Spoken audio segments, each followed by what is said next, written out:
Mechanic helps a man without knowing that it was Vinicius Jr., and his life changes forever. Carlos wiped the sweat from his forehead with the back of his hand, glancing at the clock on the wall. 10:57 p.m. Another long, exhausting day at the garage. His hands were stained with grease, his back ached, and the only thing he wanted was to lock up, go home, and fall into bed. The garage was quiet, dimly lit by the flickering fluorescent lights overhead. Outside, the city was winding down, the streets nearly empty, except for the occasional car passing by. Carlos exhaled heavily, stretching his arms before reaching for the keys to shut the place down for the night. Just as he was about to turn off the lights, a car pulled up to the front of the shop. Not just any car. A sleek, black, high-end sports car with tinted windows. It rolled to a stop, and for a moment, there was nothing but silence. The engine had gone dead. Carlos frowned. "Great," he muttered under his breath. He was tired, too tired to deal with another last-minute repair.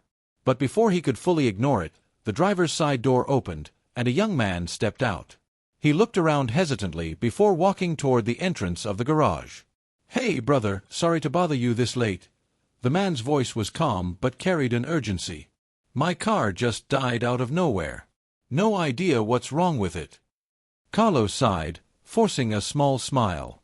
He'd seen this scenario play out 100 times. Rich guy with an expensive car, stranded in the middle of the night, expecting a quick fix. Normally, he'd wave them off.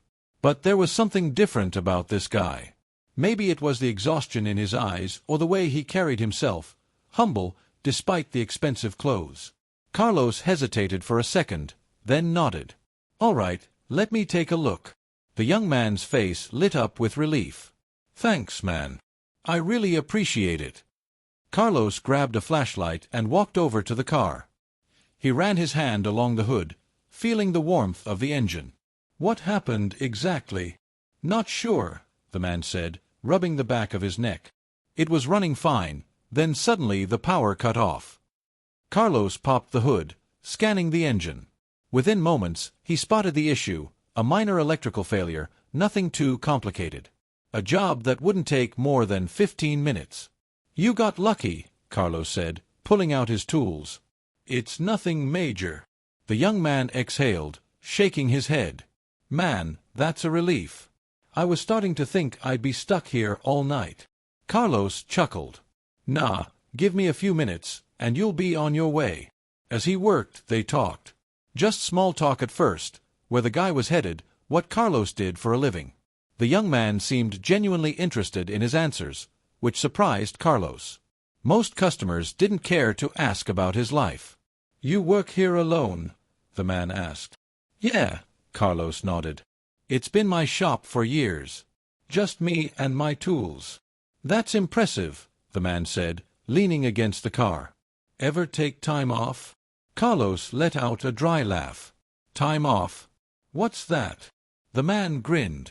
"Come on, you never take a vacation?" Carlos shook his head. "Nope. No time for that. Gotta keep this place running." "What about football?" the man asked suddenly. "You into it?" Carlos shrugged. "Not really. Never had time to watch, and I've never been to a stadium. It's just not my thing." The young man tilted his head slightly, as if surprised, but didn't push the subject. Carlos tightened the last bolt and wiped his hands on a rag. "All right, all set. Try turning it on." The man climbed into the driver's seat, turned the key, and the engine roared back to life. He let out a relieved laugh. "You're a lifesaver, man." Carlos smiled. "Just doing my job." The man stepped out, reaching into his pocket. "How much do I owe you?" Carlos shook his head. "Nothing, man. It was an easy fix." The man frowned. "Come on, let me pay you for your time." Carlos chuckled. "Don't worry about it. If I were stranded like that, I'd hope someone would help me too." The man stared at him for a second, almost as if studying him. Then, slowly, a grin spread across his face. "Thanks, brother," he said, shaking Carlos's hand firmly. "I won't forget this." Carlos just nodded. To him, it was just another day. Another car, another customer. What he didn't know was that this one encounter would change his life forever. Carlos watched as the young man drove off into the night, the sound of the engine fading into the distance. With a tired sigh, he locked up the garage and made his way home. His house was a simple, modest place on the outskirts of town. The lights were off when he arrived. His wife and kids were already asleep. Another day, another night missed with his family. He quietly ate a reheated meal in the dimly lit kitchen before heading to bed, unaware that the world around him was about to shift. The next morning, Carlos woke up early, as usual. He grabbed his worn-out cap, put on his grease-stained overalls, and walked the familiar path to his garage. Just another routine day. At least, that's what he thought. Shortly after opening, a few customers trickled in, mostly regulars. Carlos worked as usual, chatting lightly while fixing their cars. But as the morning passed, something felt off. His phone, which usually sat untouched in his toolbox, kept buzzing. Messages, missed calls, dozens of them. Weird. Carlos wiped his hands on a rag and picked up his phone. The first message was from his cousin. "Dude, do you even realize what happened last night?" Carlos frowned, confused. What was he talking about? He scrolled further. More messages flooded in. "Bro, check Twitter now." "Man, you just helped a legend and didn't even know it." "Dude, you're viral. Look at the news." Carlos's confusion deepened. He wasn't much into social media. He rarely had time for it. But something told him he needed to check. With hesitant fingers, he tapped on Twitter. And there it was. A video, posted by Vinicius Jr. The caption read, "Last night, I met a man who reminded me that kindness still exists. A mechanic who helped me without knowing who I was and refused to take a single cent. Some people do good just because it's the right thing to do. Respect." Raising hands, medium syndrome. The video showed Vinicius Jr. sitting in his car, recounting the story. He talked about how Carlos had stayed late to help him, how he refused payment, and how rare it was to find such genuine kindness. Carlos blinked at the screen, his mind racing. Vinicius Jr.? The name was familiar, but only vaguely. He had heard it before, on TV, on radio, from customers who were always talking about football. But he had never paid much attention. Now, he realized. The guy he helped was one of the most famous football players in the world. And now, Carlos's name, his story, was everywhere. He scrolled through the comments under the video. Thousands of people were praising him, calling him a role model, an example of humility. Some had even tagged news outlets, urging them to find him and interview him. Carlos set his phone down, staring blankly at the wall of his garage. What the hell was happening? Then, before he could even process it, he heard something outside. A group of people had gathered in front of his shop. Strangers. Some with phones, some with cameras. A woman stepped forward. "Excuse me, are you Carlos?" The mechanic who helped Vinicius Jr. Carlos hesitated. Yeah." The woman smiled. "Sir, we're from a news station. We'd love to hear your side of the story." Carlos exhaled, rubbing his temples. He had no idea how to handle this. He was just a mechanic, not someone meant to be on TV. And yet, the world had found him. And this was just the beginning. Carlos stood frozen, staring at the group of reporters and strangers gathered outside his garage. Cameras pointed at him, microphones extended, and flashes from smartphones flickered in the sunlight. He had never been the center of attention before, never even imagined it. A reporter stepped closer, her smile warm but professional. "Mr. Carlos, the world wants to know, why did you refuse payment from Vinicius Jr.?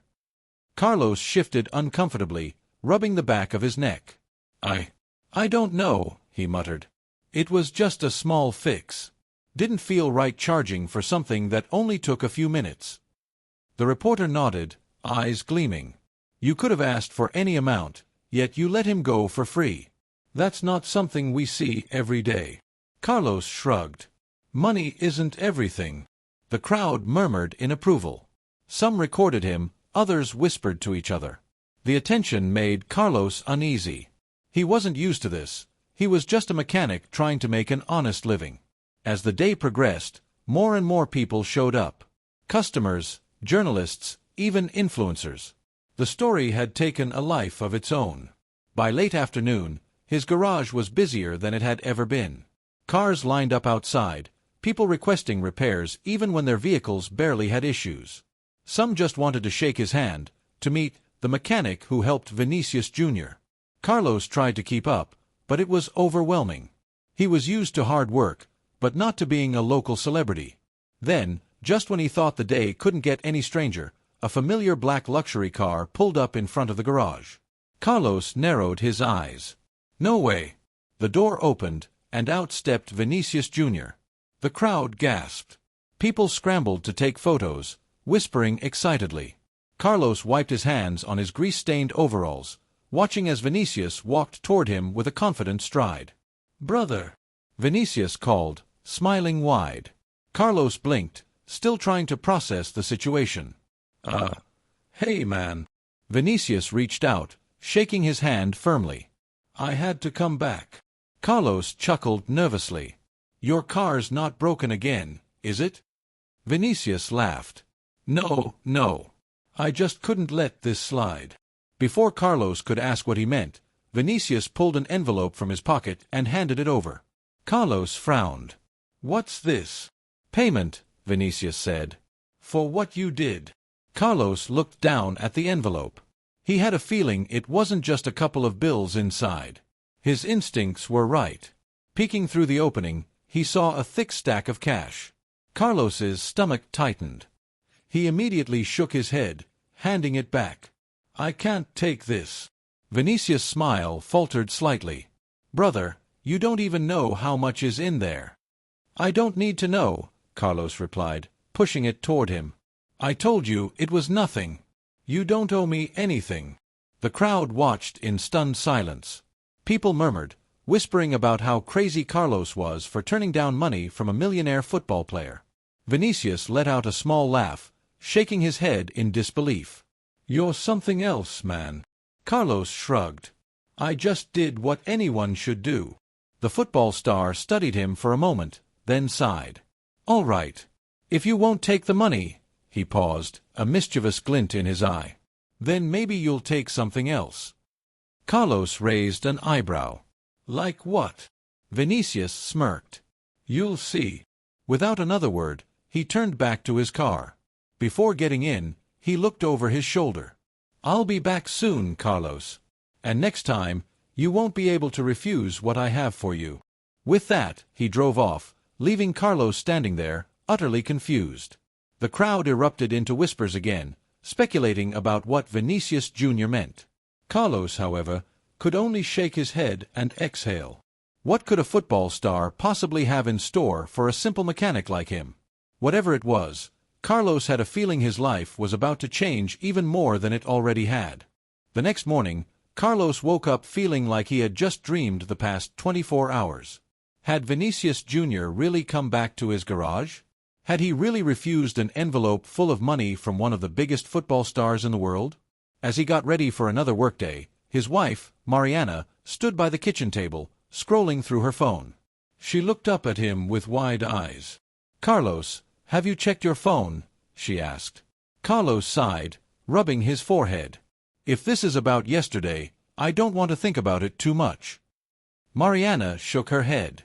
"I don't think you have a choice anymore." She turned the phone screen toward him. Carlos's face was everywhere. Social media, news sites, even TV programs. His story had exploded. A video of Vinicius Jr.'s return to the garage had gone viral overnight. Thousands of people shared clips of Carlos rejecting the money, calling him the most honest mechanic in the world. #RespectCarlos and #TheHumbleMechanic were trending on Twitter. Major sports pages and influencers reposted the story. Fans from all over the world flooded his Instagram, which he barely used, leaving comments in different languages. Some people even joked that Real Madrid should hire him as their official mechanic. Carlos exhaled, stunned. "This can't be real," he muttered. His phone buzzed constantly with notifications. Messages from old friends, distant relatives, and complete strangers filled his inbox. Even news channels were reaching out, asking for interviews. People really care about this, he mumbled. Mariana smiled. Of course they do. You proved that kindness still exists. Carlos shook his head. He wasn't trying to prove anything. He had just done what felt right. Then, a notification caught his eye. It was from Vinicius Jr.'s official Instagram account. @Vinegar tagged you in a post. His heartbeat quickened. He tapped on the notification. It was a new video, posted just an hour ago. Vinicius Jr. sat in front of a camera, smiling. All right, guys. I told you I'd be back. And this time, Carlos won't be able to refuse what I have for him. The video cut to a shot of Carlos's garage. Vinicius Jr. was on his way back. Carlos's stomach twisted. What was he up to now? His thoughts were interrupted by the sound of honking outside. He hurried to the door and, his jaw dropped. A massive crowd had gathered in front of his shop. People were cheering, chanting his name. Some held up signs that said things like, Carlos, the legend. Others just wanted to shake his hand.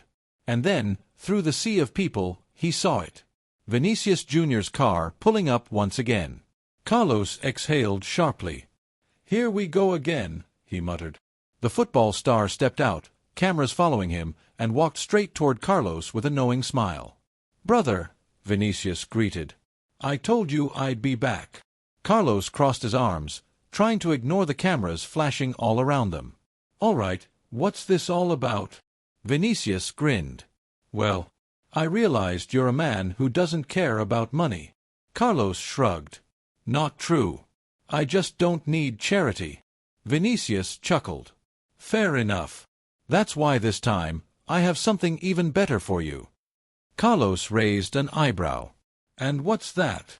Vinicius gestured toward his car. Come with me. You'll see. The crowd erupted in excitement. Reporters shoved microphones toward Carlos, but he barely heard them. He hesitated. He wasn't used to surprises, much less from global superstars. But something about the way Vinicius spoke told him this wasn't something he could ignore. With a deep breath, he nodded. All right. Let's go. Vinicius grinned. You won't regret it. And with that, Carlos climbed into the passenger seat of the luxury car, unaware that his life was about to take a turn far beyond anything he ever imagined. As the luxury car weaved through the streets, Carlos sat stiffly in the passenger seat, his hands resting on his knees. His garage, his comfort zone, was disappearing in the rearview mirror, and he had no idea where Vinicius Jr. was taking him. The footballer, on the other hand, seemed relaxed, smiling as he steered the car. You nervous, brother? He asked, glancing at Carlos with amusement. Carlos exhaled. I don't like surprises. Vinicius laughed. I figured. But trust me, this one, you're gonna like. Carlos looked out the window, watching as they passed neighborhoods far wealthier than his. Towering buildings, high-end stores, and restaurants he had only seen on TV. He felt out of place. After a while, Vinicius turned onto a private road, leading toward a massive, modern building. The kind that screamed money. Carlos frowned. Where are we? Vinicius smirked. You'll see. The car rolled to a stop in front of the entrance, where a group of men in suits stood waiting. Carlos recognized the logo on their jackets, Real Madrid. His stomach twisted. Before he could ask anything, Vinicius stepped out and gestured for Carlos to follow. Hesitantly, he did. The doors swung open, revealing a gleaming, state-of-the-art facility. Carlos blinked, taking in the sight of Real Madrid's official training center. Welcome to Valdebebas, Vinicius said proudly. Our home. Carlos swallowed hard. He had never been in a place like this. Everything was pristine, futuristic. A world far removed from his dusty garage. Come on, Vinicius said, leading him inside. As they walked through the hallways, Carlos noticed players, Real stars, passing by, nodding at Vinicius, some even acknowledging him. He could barely believe his eyes. Then, they stepped into a grand office. A man in a sharp suit stood up from behind a large desk, smiling. Carlos, he greeted, extending his hand. We've heard a lot about you. Carlos hesitated before shaking it. I didn't expect to be here. The man chuckled. Vinicius told us your story. And, well, we like people like you. Carlos furrowed his brow. Like me. Hard-working. Honest. The kind of person who helps without expecting anything in return. The man leaned forward. We need more people like that in football. Carlos blinked, still trying to process everything. I'm just a mechanic. The man smiled. Exactly. That's why we have a proposal for you. Carlos felt his breath hitch. What was happening? Vinicius, standing beside him, smirked. I told you, brother. You wouldn't be able to say no to this. Carlos's mind raced. What could Real Madrid possibly want from a simple mechanic? The answer was about to change his life forever. Carlos sat in the grand office, his hands clasped together, heartbeat drumming in his ears. The man behind the desk leaned forward, his eyes gleaming with something Carlos couldn't quite place. Admiration? Respect. We'd like to offer you a position, the man said. Carlos blinked. A position? Vinicius Jr. grinned, arms crossed. You're officially too famous to just be a regular mechanic now, brother. Carlos shook his head, still confused. I don't understand. I don't know anything about football. I barely watch games. The man chuckled. That doesn't matter. We're not asking you to coach the team. But Real Madrid values loyalty, humility, and character. You represent something rare in this world, genuine kindness. Carlos swallowed. He had spent his entire life fixing cars in his small garage. He had never dreamed of stepping into a place like this, much less being offered a role. What exactly would I be doing? He asked cautiously. The man smiled. We want you to oversee a new mechanical division at the club. You'll be responsible for maintaining and customizing the personal vehicles of our players and staff. Of course, with a full professional team under your guidance. Carlos's mouth fell slightly open. A mechanic at Real Madrid? We'll provide you with a top-tier facility, the man continued. A state-of-the-art garage, a full staff, and the best equipment money can buy. You'll have free rein to run things your way. Carlos let out a short laugh of disbelief. And why me? You could hire any specialist in the world. Vinicius stepped forward. Because specialists work for money. You work for passion. And that's what Real Madrid is about. Carlos stared at them, his mind spinning. This wasn't just a job. This was an entirely new life. But, my garage, he muttered. We'll buy it, the man said smoothly. Or, if you prefer, we'll fund a complete renovation so you can keep it running alongside your new job. Carlos felt dizzy. The offer was too big, too surreal. Vinicius placed a hand on his shoulder. Brother, you spent your life helping others. Let us help you now. Carlos inhaled deeply. He thought about his wife, his kids, the years of struggle. He thought about all the times he had wished for something better but had never dared to dream this big. He looked up. When do I start? The man smiled. Welcome to Real Madrid, Carlos. A month later, Carlos stood in the center of a gleaming, state-of-the-art garage, the Real Madrid emblem proudly displayed on the wall. His name was embroidered on a custom jacket, and around him, a team of skilled mechanics worked on some of the most expensive cars in the world. He was no longer just a small-town mechanic. He was the head of Real Madrid's elite vehicle maintenance team. And the best part? His family was with him every step of the way. As he watched a group of players walk in, laughing and chatting, he realized something. His life hadn't changed because of luck. It had changed because he had done the right thing, even when no one was watching. And in the end, that had made all the difference.